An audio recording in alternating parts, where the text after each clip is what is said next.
Hey, what is up guys? It's Sky, and I'm on Battlefield 1, and I'm bringing you this video to give you a quick intro on how to fly in Battlefield 1.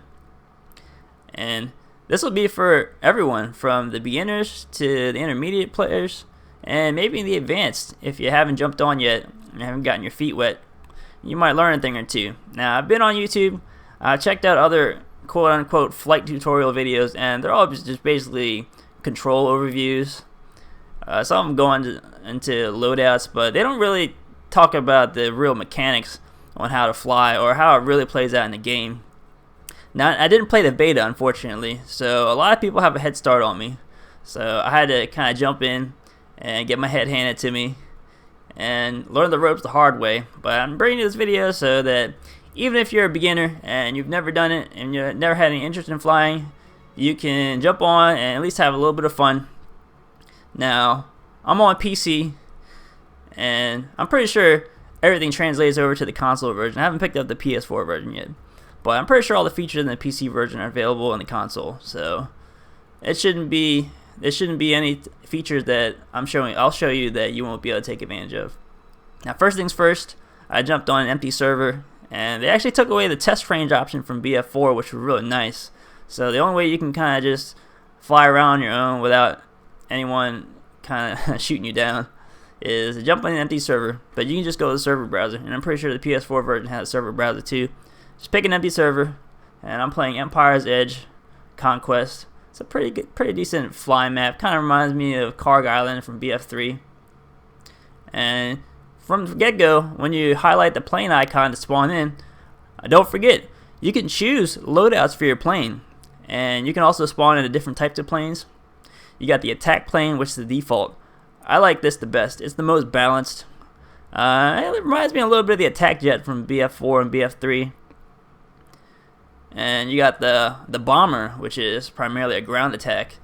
It pretty much feels like the AC-130 from BF3.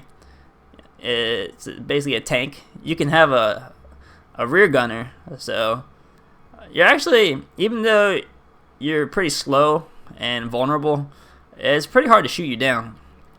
If a attack plane gets on your tail, your gunner can pretty much do a lot of work for you, and you can soak up a lot of damage. So this is good if you just want to do a ground attack and you don't really want to worry about dogfighting. And finally, you got the fighter, which is basically the stealth jet from BF3 and BF4. Turns on a dime. Not a lot of air-to-ground capability. It's not really that much fun for me. And if you're pretty good at dogfighting, you can take out a fighter plane and an attack plane. So attack plane is my go-to. And don't forget, you can also customize not only your infantry, your pilot loadout, but also your plane loadout. You see here, you can purchase additional loadouts, but I'm going to stick with the ground support attack plane. You basically get a cannon, which is good enough to take out other attack planes and do pretty good damage to light armor on the ground, as well as having really good splash damage for taking out infantry. And you get a little bomb, which basically is kind of like the J-Dam, but it's a little weaker. But for the purposes of this video, that's good enough. Let's jump in. And first thing that's different from past Battlefield games is that I feel like they scrapped the 313. So first thing you do when you spawn in is hit your throttle, and you want to try to climb to a high altitude.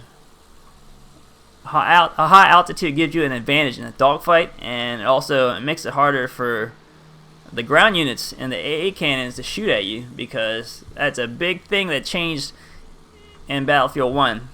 There are these AA turrets on the objectives, and they'll pretty much shred you if you get near them. But I like this a lot better than the mobile AA, because the mobile AA, you can just camp in the back of the map and have about 75% map control. It pretty much destroyed BF4.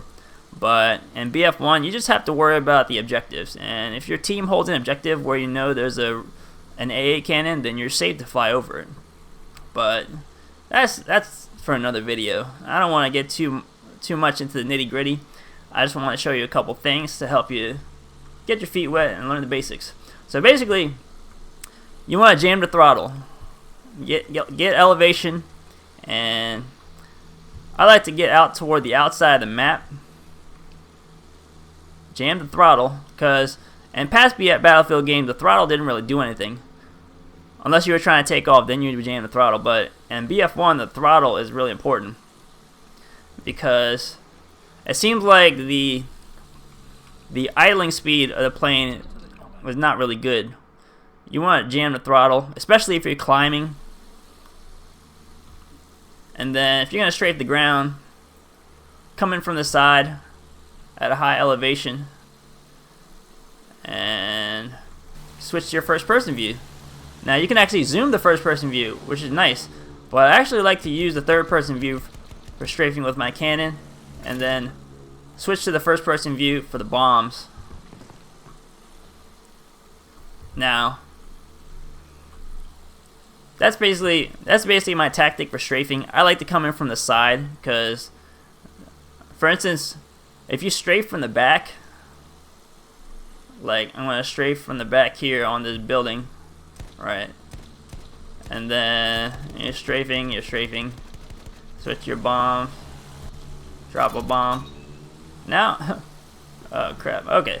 Now you're flying into enemy territory, and the A cannon is pretty much gonna shred you up if you do that. So if you're going there for a strafe, coming from the side, like from these mountains, come in from the side.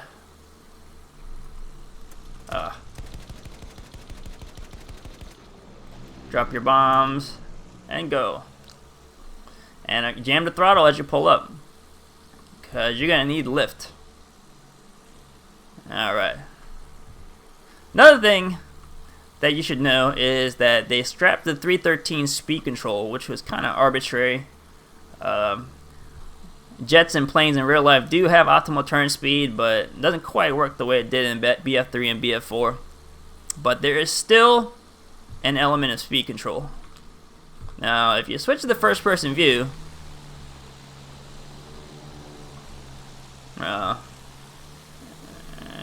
get a better look here.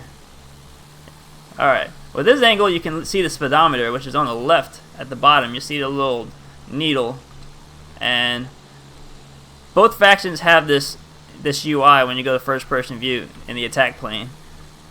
It looks different, but it's similar. The numbers are going to be different on the dial, on the gauge. But really, I feel like to maneuver optimally, you need to keep the needle in the middle. You see here it reads about 100. I don't know if that's knots or kilometers per hour or whatever. But just keep it in the middle. See that? So when you're climbing, you're going to want to jam your throttle, because you're going to lose airspeed quickly. And then when you're descending, put on your brakes, because gravity is a factor in flying in this game and in real life. So brake when you're descending, and then jam your throttle when you're climbing. Brake when you're descending, jam your throttle when you're climbing.